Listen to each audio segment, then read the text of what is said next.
le budget 2026 revient à la hausse. 20%, 20 milliards de dollars. À peu près une augmentation de 14%. Toko analysant wana émission Mukula lelo. Adolphe Muzito Fumpa oya simbeli masolo ya ministère ya budget. Adolphe Muzito convoqué na CNS, na Conseil de sécurité. Pourquoi ba convoquer Adolphe Muzito na CNS? Muzito a lobby. Il y a une dette intérieure et extérieure évaluée aujourd'hui à 16 milliards de dollars au Congo à devoir. Na kati ya Congo et puis libanda ya Congo. Donc analysant ngwa na biso mukolo lelo. Nyanga la kata o ya M23 où tu ko présenter 7000 militaires à lobby à FARDC. O ba récupérer ki bango na Goma. O ba récupérer ki bango na Bukavu. Oyo bakanga ki bisika nyonso to oyo bakontrola ki ba localité na ba territoire. Et ces chiffres wana Corneille nanga pesi eza ya malonga ou bezali les histoires montées de toutes pièces toko analysant wana émission na biso mukolo lelo. Qu'est-ce qui se passe kuna na Doha na Qatar? La situation reste statico malgré on nous apprend qu'il y a des évolutions. Oyo déjà un projet à côté la Lolenge Kani. Il y a qu'à libérer les prisonniers de part et d'autre. Donc analysant moi l'émission na biso mukolo lelo. Sans plus tarder, c'est votre humble serviteur na kombo ya Jonas Ngandu surnommé Charles Onana. Toujours ma chaîne na biso bomesano auto sengi na bino bo s'abonner massivement. Bonjour, bonsoir, cela dépend de l'heure à laquelle vous allez coller l'émission na biso mukolo lelo. On ne le cessera jamais de le dire pour Nabolingwa Congo, Tokokanga côté. Car le Congo c'est le pays de nos aïeux, le Congo c'est notre dénominateur commun, Tokotama Congolais, Tokokufa, Congolais de père et de mère. Le sort de Vital Kamerhe et Lwakaninginingi Kingi est déjà scellé. Vital Kamerhe est allé voir les chefs de l'État pour avoir un soutien. Yatata Mokonzi Ekolo, étant donné que les chefs de l'État, Yenda Zali, Mokonzi Union Sacrée, le président de la République. Ils ont pris langue avec Fachi Beton, lui, Lwakaninginingi Kingi dit Vital Kamerhe. Vous savez que il faut tout Bamabezo Tawapi. Les loyo Vital Kamerhe Azaliko, pesa sous confiance, penza, ba député Bazaliko pesa sous confiance, penza te. Balobi gestion na eza opaque. Azo gérer penza Assemblée nationale na lolenge longo banité. Azo voyager partout dans mon solo Assemblée nationale. Il y a une information qui est révélée, c'est une information qui est conditionnelle. C'est un rêve. Oh, etali makambuya banini renseignement financier. Il y a un rapport, il y a un scénario faisant en gestation qu'on l'a lolenge kani. Vital Kamerhe et Lwakaninginingi Kingi a créé un compte moko parallèle. Oyo mosolonio sur l'Assemblée nationale et yaka kokota na compte na wana privé. Pour na yemoko, pour intérêt na yemoko. Si réellement, je dis bien, si réellement information oyo en gestation tozoka oyo c'est na rêve, oyo tali makambo ya renseignement financier et bimisi. Pour na compte privé oyo Lwakaninginingi Kingi dit Vital Kamerhe à sala et kozala pas sipe mawa. Wana mena justice c'est que ça la paix musala na yango. Au-delà ya kolongola comme président de l'Assemblée nationale, justice c'est que ça la obligation ça la musala na yango, lolenge kane sali na procès politique oyo to assistaki, procès de la honte. Ya mwana mboka Constant Mutamba Tungunga. L'Assemblée nationale kaka ndenge Constant Mutamba Tungunga ba influencer qui va député nationaux pour na ko livrer na maboko ya cour de cassation et appelle olenge moko Kamerhe auti ko sibir ou auti ko sibir tolobaka yango les mêmes causes produira toujours les mêmes effets. Mutamba cloué avec un procès vide, un procès purement politique. Les lots où il y en a, il y a le Vital Kamerhe. Plus de 250, je dis bien, plus de 250 signatures déjà réunies pour le départ, il y a le Kingi. Et Zomata, il y a de l'évolution exponentielle du côté signature. Il y a des députés nationaux. La paire a changé de côté. Un traître, ba réservoir kaka sort na ou tarakaka na ki traîtrise na ye. Ba député balobi babiloko eza fondé. Il y a des enjeux de l'air. Le pays est agressé. La diplomatie agissante va faire son travail. Sur le front militaire, vous savez qu'il y a eu des couacs. Parce que on avait affaire à une armée de brassage et de mixage. Notre armée, vous le savez très bien, c'était une armée Oyo et Bandeko Bunda, pas comme une armée conventionnelle. Parce qu'il y avait trop de traîtres. Parce que c'est une armée et où tu as fouillé à brassage et mixage. Mais tout le monde est le Kani. Yo Vital Kamerhe, yo Mutosimbi, Assemblée nationale. Il fallait que vous ayez le même langage na tata mokonja ekolo. Mais na mon yoza na tata mokonja ekolo, na buto zala na tata mokonja ekolo te. Ok, il faut assister na sommet ya nini ya ba parlementaire francophone. Ok, ko yamba président rwandais, président de l'Assemblée nationale rwandais. Rwandais za mabete. Mais on nous signale qu'il y a eu des réunions occultes. Oyo, Kamerhe avait pris part kuna na mboka France. Oyo azalai azo senga après, va soutenir Yepé parce que Yepé en 2028, il faut Tchali sous Lubaya comme président de la République. Vous savez que Fachi Beto est naïf. Azo qui information là non sont toutes. Ba Congomais ne okuna bazala na France. Ba mona ki yo na ba réunion qu'il tu na butute. Na ba salle moko secrète kuna na mboka France te. Oyo Kamerhe mesana ki nango eko ya kolobezala kaka kotala lolenge kanya ko ternir image à pouvoir. Tozo zanga ba papier duplicataire na Assemblée nationale, tozo zanga maya komela, na moba babomi 318 personnes. Mais na Walungu, kuna na Sud-Kivu, na territoire na ye. Le M23 avait abattu il y a de cela 2 mois plus de 17 personnes. Aucune déclaration de la part de Vital Kamerhe. Mais bisika oyoyo ya zalité azana ba information fiable te. Botala tanga lobaki na moba ke babomi 318 personnes. Pomona lolenge kadi ba ressortissant no so moba ba lekaki na ba etanduike. Ba lobi chiffre wana Vital Kamerhe a lobi azu yango wati. Po batikali ko boma bango 318 personnes te. Insécurité ana moba zalité. Mais azwa ki ba chiffre wana wati. Tout ça c'est pour ternir l'image du pouvoir parce que il avait ses ambitions. Azalé ko envier. Kiti ya tata mokonzi ekolo Fachi Beto. Raison pour laquelle, quand le chef de l'État Fachi Beto avait dit que non, on ne va pas accepter le dialogue émanant par des gens qui sont inféodés de l'extérieur.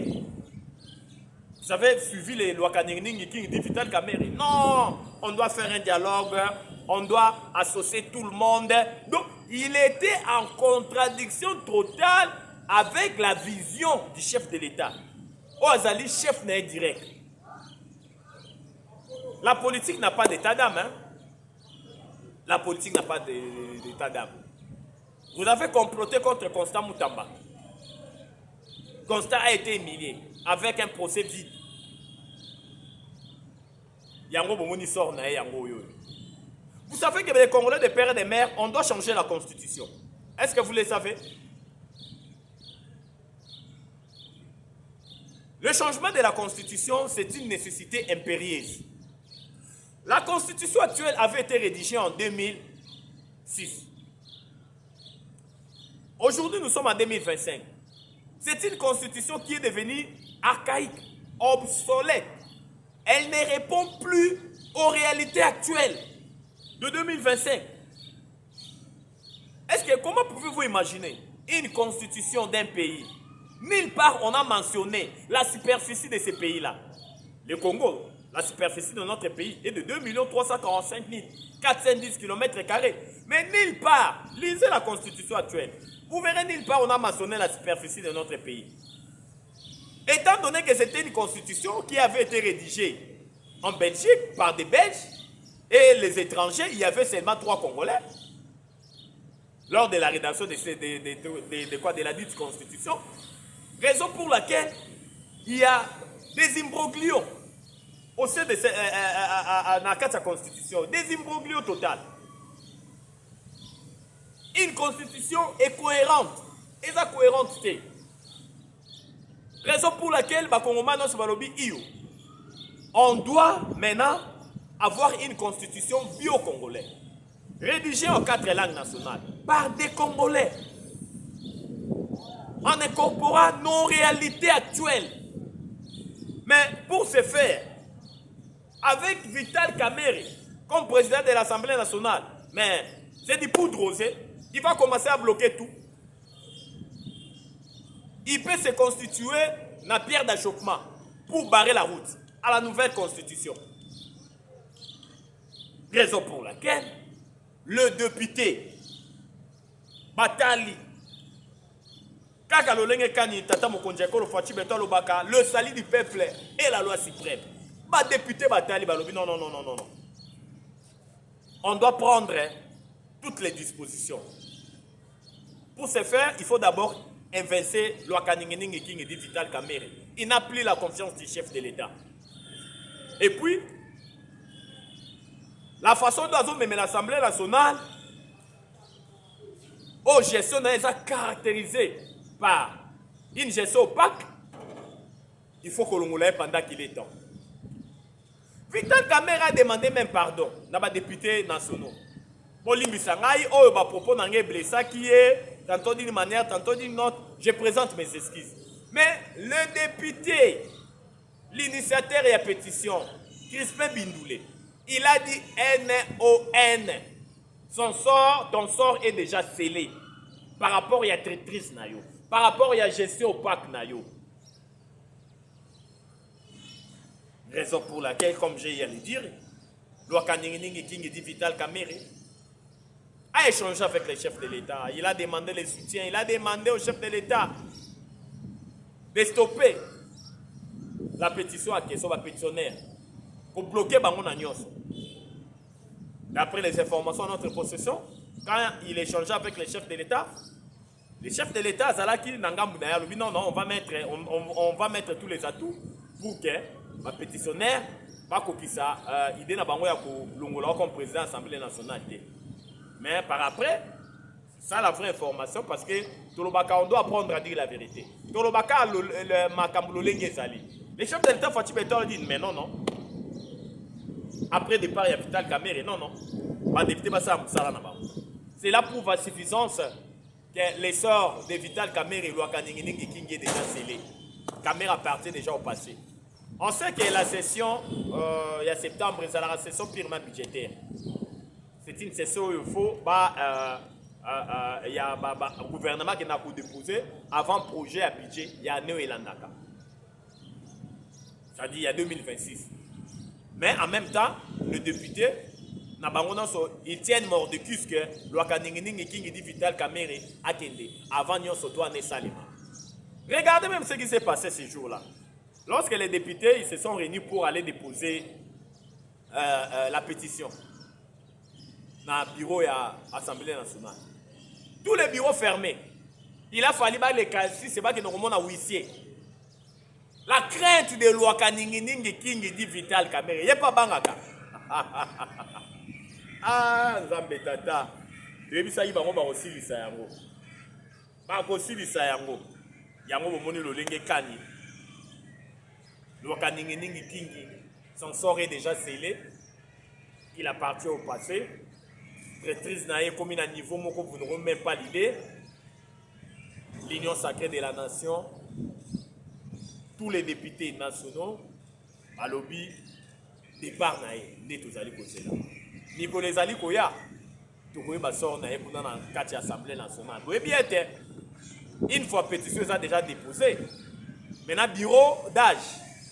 Des fois ils sont à présidence de l'Assemblée nationale. Le lenge kane sale makana Janine Mabunda. Tout ça la jurisprudence non, mais il y a un règlement intérieur et l'Assemblée nationale. Bureau d'âge nde ekozwa maintenant makambo na maboko pour organiser maintenant les élections. Ya lwaka ningi king. Il faut installer bureau d'âge. C'est fini. Kamere kokende na nyonso yango wana. On le sait déjà très bien qu'il y a un bureau d'âge wana. Le plus âgé a toujours Pépé Mbosso. Mbosso Kodia. Yenda ozwa masolo bureau d'âge. Na oyo azali jeune. Na ba député nyonso. Bango nde ba okumbela masolo bureau d'âge. Pona otala lolenge kani ya kosalisa ba élection parce que toza na posa ya président mususu. Na niveau assemblée nationale quand notaire koloba. Toyebisaka bino déjà na début année ke. Donc obimana lwaka ningi kingi di Vital Kamerhe. Donc osilisa na année oyo te. Kaka ndenge tolobaki ba Congolais de père et de mère. Donc osilisa na année oyo te. Yango bomoni lolenge kani. Mention. Son sort est déjà scellé. Le soutien qu'il attendait auprès du chef de l'État. Le chef a dit NOM. Le vin est déjà tiré. Il faut le boire. Pour ne pas s'éterniser dans le dossier, Kingi dit Vital Kamerhe, pour subir même sort, il y a Mwana Mboka, pour travailler dans la vision Tata Mokondiako, le Fati Béton, Constant Moutamba Tungunga. Donc, directement dans ma matali, économie en Mboka, budget 2026, Oyo Ezali, revient à la hausse dans 20 milliards de dollars. C'est un avant-projet, il y a budget. 20 milliards de dollars. Wana nyonso et la crise évolution exponentielle en termes de pourcentage à peu près 14% par rapport à budget 2025 au Ezana en cours. Tout ça, ça prouve à suffisance sur le Lengue Kani. L'économie de notre pays est à debout. Il y a un le Lengue Kani. Le gouvernement a respecté la constitution. Il y a encore qui a déposé le budget 2026. Kaka ndenge mibeko ya mboka eloba le 15 septembre.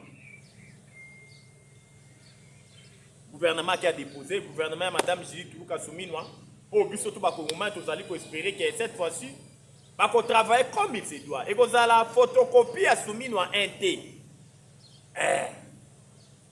Souminwa DE, il faut la différent. Il faut que les choses se diffèrent.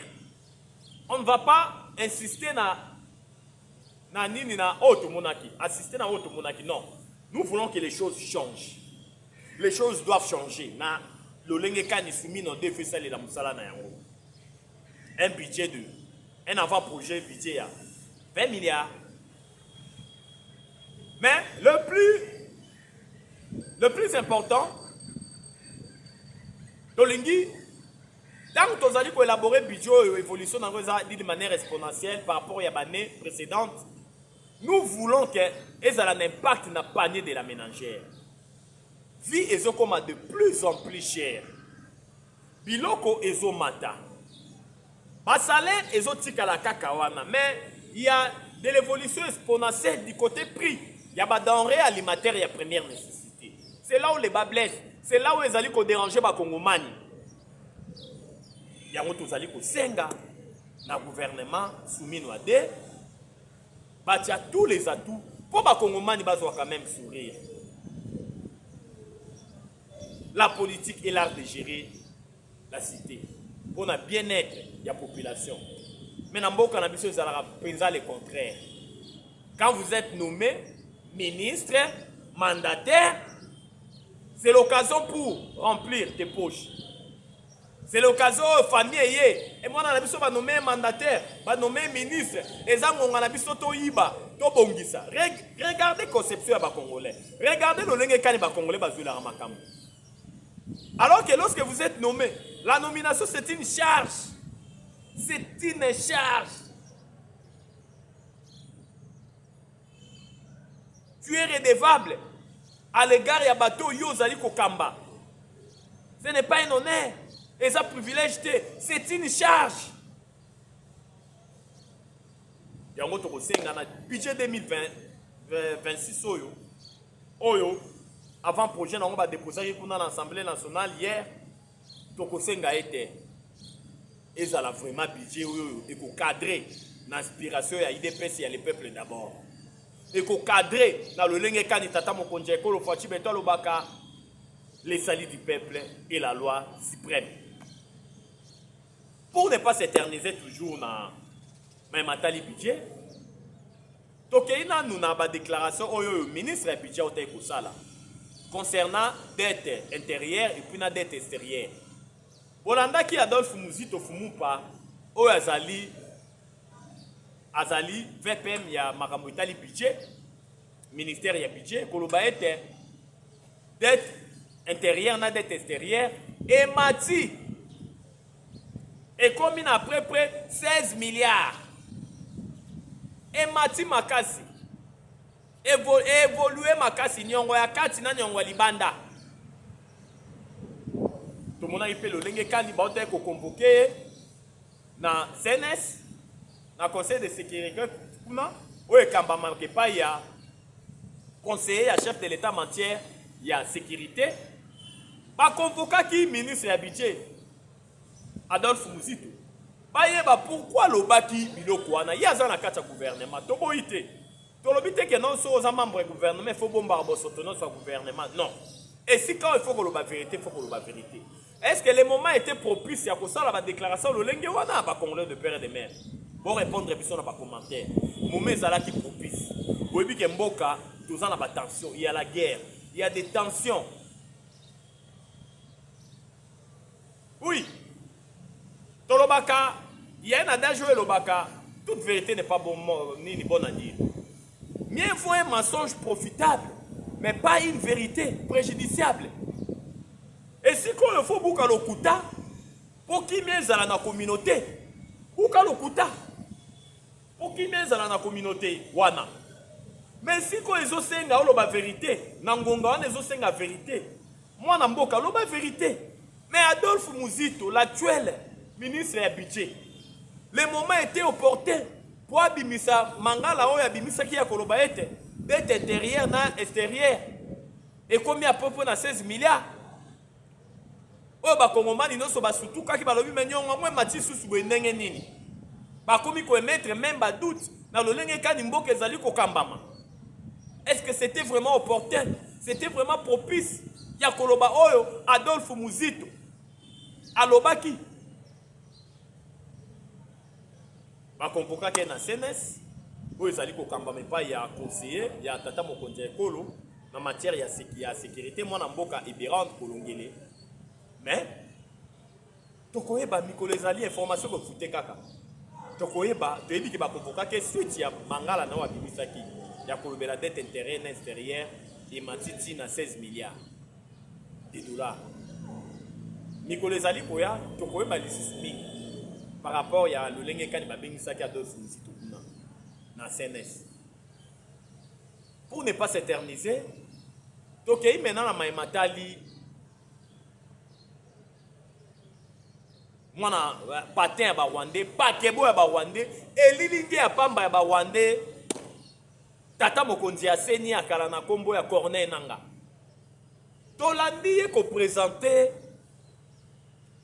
ba commando ya FARDC oyo tango gome koyaki na Bukavu oyo bango armée rwandaise ekangaki na banyangala kata ya M23. Bakendaki na formation militaire, balambi bango moral. Va servir maintenant AFC, bar M23, bar armée rwandaise. Ils allaient participer mawa. Na mutuloko a Corneille Nanga. Un patin, un pakebo et rwandais. D'après les informations de notre possession, chiffre o ya bateau pour mona va présenter qui wana ezaki lukuta. Soki otali na bilili ya ba militaire o ba présenter qui. Il y avait même des militaires rwandais. Juste pendant qu'on gonfle kaka nombre ya ba troupes pour ba présenter.